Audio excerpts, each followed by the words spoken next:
J'ai toujours voulu ouvrir ce musée au public fragilisé. L'aventure a commencé en 2008-2009 par une formation suivie sur justement l'accès de la culture aux personnes déficientes visuelles.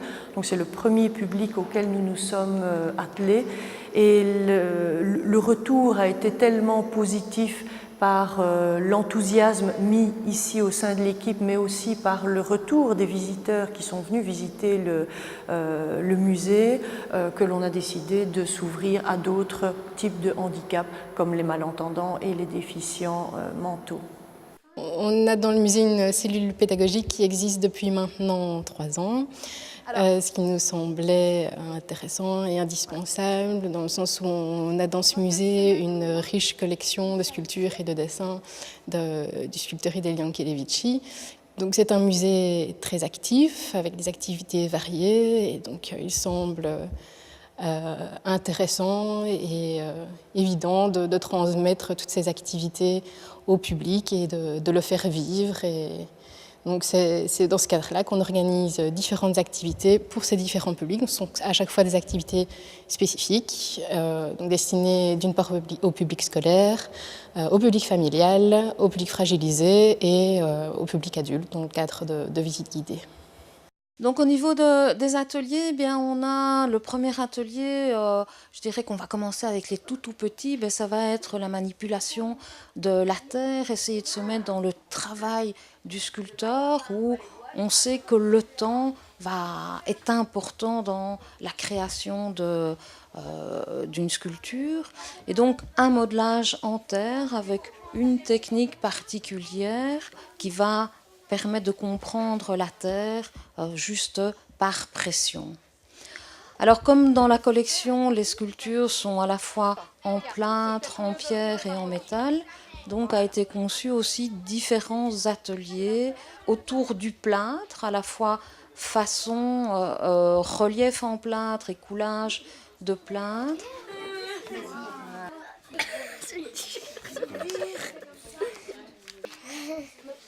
On va, ce qu'on appelle en sculpture, modeler en négatif.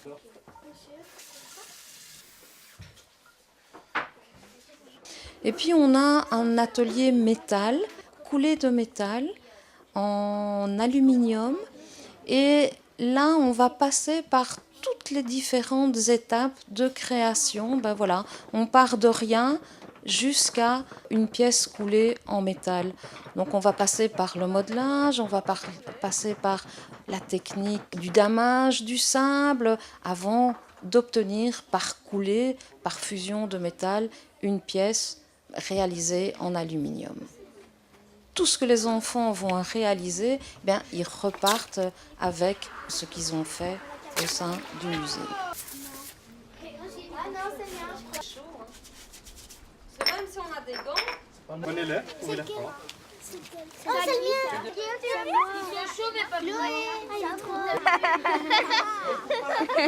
C'est vrai qu'on accueille les enfants, mais dès 2 ans et demi, 3 ans au musée, parce que c'est vrai que l'idée d'abord de découvrir d'autres choses qui n'ont sûrement pas l'occasion de voir habituellement, et en tout cas pas dans le cadre scolaire, est tout aussi important de poursuivre l'activité avec un atelier qui justement va leur faire découvrir à la fois une matière, de pouvoir développer, je dirais, leur imagination.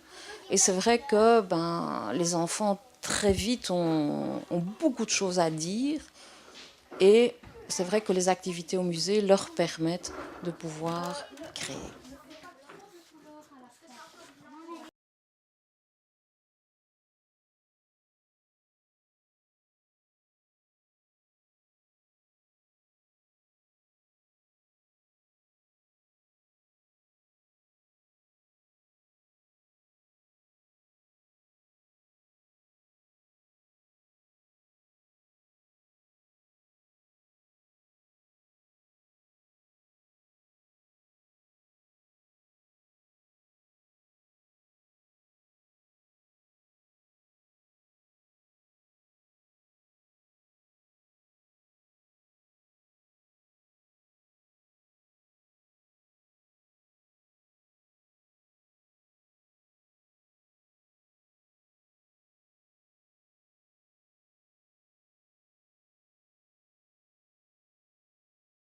Donc, le musée au bout des doigts est un projet qui propose à la fois des visites pour le public mal et non-voyant, mais aussi des visites de sensibilisation pour le grand public.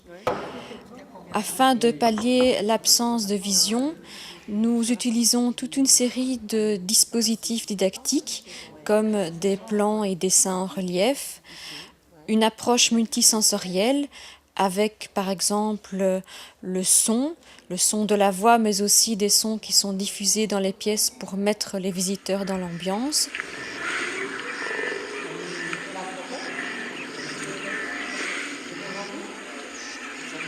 Et toute une série d'autres techniques, comme par exemple découvrir les outils du sculpteur, où les personnes peuvent manipuler les outils, sentir l'extrémité de l'outil et, grâce à un échantillon de pierre bleue, savoir ce que ça donne comme effet sur la pierre. Et cet outil et pierre est accompagné d'un petit cartel indiquant le nom de l'outil en braille et grands caractères. Alors parfois, plutôt que de faire de longs discours sur comment se tient un personnage, dans quelle attitude, etc., j'ai remarqué qu'il était beaucoup plus facile et ludique de proposer aux visiteurs de prendre la position des personnages avec l'aide de leur guide, et ainsi ils vivent mieux la sculpture et ils la comprennent déjà bien avant de pouvoir la découvrir par le toucher. Pour faciliter la découverte du musée, nous avons voulu choisir une approche globale, et l'un des aspects était vraiment l'accès au lieu, le déplacement dans l'espace. Donc pour faciliter cette mobilité au sein même du musée, nous avons installé un chemin podotactile en époxy qui traverse les salles et donne vraiment le parcours de visite à suivre. Alors, au musée Jankélévitch, conformément d'ailleurs à la loi, les chiens guides sont acceptés à partir du moment où ils sont en guidance. Donc ce ne sont pas des chiens de loisirs, mais des chiens au travail qui accompagnent leur maître à travers la visite au musée. Alors les visites de sensibilisation sont un volet très important du projet Le musée au bout des doigts. Nous avons plus de 50% des visites qui concernent ce public. Alors, des personnes voyantes viennent en famille ou entre amis et forment des binômes avec un guide et une personne qui porte le bandeau.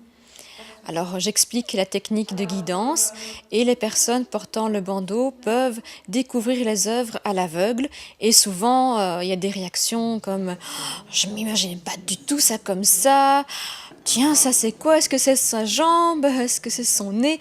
Vraiment des réactions très spontanées, et tout un dialogue se crée à la fois entre la personne qui a le bandeau, son guide, moi-même et l'œuvre d'art naturellement, car c'est vraiment une façon de découvrir l'art autrement, de façon plus profonde peut-être. Souvent, quand on va dans un musée, on regarde une œuvre pendant 3 secondes. Ici, il y a vraiment un contact intime qui se tisse avec l'œuvre par cette technique de découverte. Et puis, c'est l'occasion pour les personnes de se poser des questions sur le monde du handicap. Et j'ai énormément de questions sur comment faites-vous avec l'informatique, comment lisez-vous, allez-vous en voyage, allez-vous au cinéma. Donc on sort vraiment du contexte même de la visite pour sensibiliser vraiment le public aux thématiques du handicap visuel dans un contexte tout à fait ludique et bon enfant. Nous espérons voir notre nombre de visiteurs s'accroître dans le cadre du musée au bout des doigts, que ce soit des personnes mal ou non-voyantes ou des personnes qui viennent pour la sensibilisation, ou même des groupes mixtes. C'est une belle occasion à la fois de découvrir le musée de façon adaptée et de sensibiliser sa famille et ses amis. Donc tout le monde est le bienvenu, et j'espère avoir le plaisir de guider un maximum de personnes et de leur faire vivre cette belle expérience à la rencontre de Jankélévitch.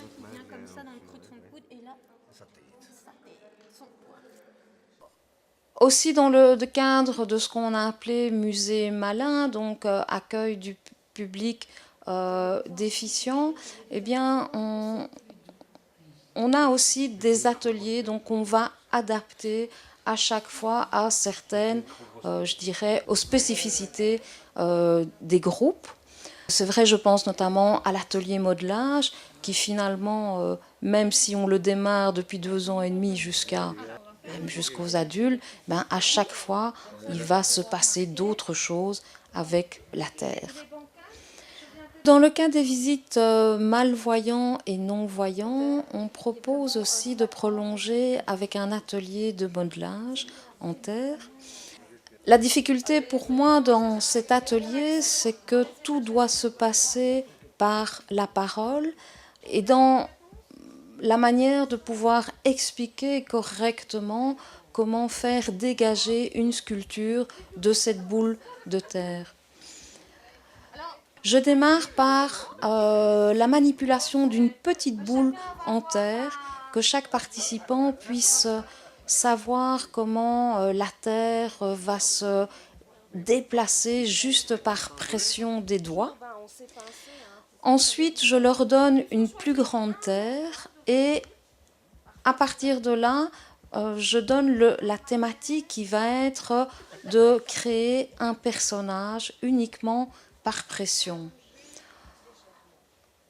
Dans ce déroulement, on va commencer par la tête, dégager la tête, et puis sortir les bras de part et d'autre, et puis continuer avec le corps et les jambes. Alors à chaque fois, en fonction de la difficulté que peut avoir l'un ou l'autre participant, je vais plutôt suggérer certaines choses ou certains gestes plus adaptés, je dirais, à la problématique de chacun. Alors c'est vrai que souvent c'est un atelier qui se passe en assez décontracté, où beaucoup de peurs vont se vaincre, parce que c'est vrai que j'imagine et je me rends compte que ça ne doit pas être évident de manipuler quelque chose qu'on ne voit pas par les yeux.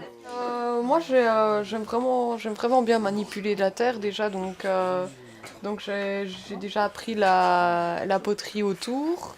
Et la sculpture, c'est complètement différent, mais c'est vachement intéressant et ça demande beaucoup de patience et j'aime bien ça. Là, je lui ai fait un nez, une bouche, je lui ai pas encore fait les yeux, mais si j'avais le temps, je passerais des heures à le faire, quoi. J'ai eu autant de plaisir que j'avais, enfin plaisir réellement non, mais que je m'amusais avec mes filles quand elles étaient petites et je m'étais dit que j'allais refaire ça quand mon petit-fils qui a 14 mois serait un peu plus grand. Je suis contente, je crois que je vais encore bien m'amuser avec lui. Et j'ai pas fait des jambes parce que ma sculpture s'appelle Je suis tombée dans le trou. C'est bien, je ne croyais pas aussi artiste que ça. Moi, ça m'a apporté que d'abord c'est un jeu principalement, de tripoter la terre, que j'ai jamais l'occasion, du moins, de faire ce genre de truc. Alors j'ai fait quelque chose de tout à fait imaginaire, comme Madame m'a demandé, de faire quelque chose d'imaginaire. J'espère que ça ressemble peut-être à quelque chose, on ne sait jamais. Alors moi j'avais un peu de mal au départ parce que j'aime pas la sensation de la terre sous les mains, le côté un petit peu humide. Et puis je prends ça sous forme de jeu et tout compte fait, ça me plaît bien. Ce qu'il y a, c'est que c'est difficile de vouloir coller à ce qu'on veut faire. Le réaliser, c'est beaucoup plus compliqué. Mais j'aime bien.